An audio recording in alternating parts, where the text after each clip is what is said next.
মা হলো সৃষ্টির সবচেয়ে পবিত্র শব্দ। ভগবান কি সবার কাছে একসাথে পৌঁছাতে পারেন? না, তিনি পারেন না। তাই তো তিনি মা হয়ে আমাদের জীবনে আসেন।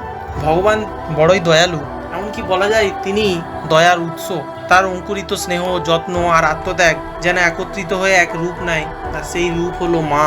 এই পৃথিবীতে এমন কেউ নেই যে নিজের সন্তানকে এতটা ভালোবাসে যেমন মা ভালোবাসে। মানুষের মা যেমন সন্তানকে আগলে রাখে, তেমনই একটি বিড়াল তার ছানাকে কোলে রাখে, একটি কুকুর তার সন্তানকে রোদ বৃষ্টি থেকে বাঁচায়, একটি পাখিও নিজের খাবার না খেয়ে বাচ্চাদের খাওয়ায়। একবার ভেবে দেখুন তো, এই পশু পাখিরা তো আমাদের মতো শিক্ষিত নয়, সভ্যতাও শেখেনি, তবুও মায়ের মতো আচরণ করে কিভাবে?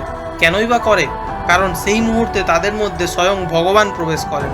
তিনি নিজেই মা হয়ে সন্তানের যত্ন নেন। তোমার মা শুধু মা নন, তোমার জীবনে ঈশ্বরের রূপ। তাই তাকে কখনো ভুলে যেও না।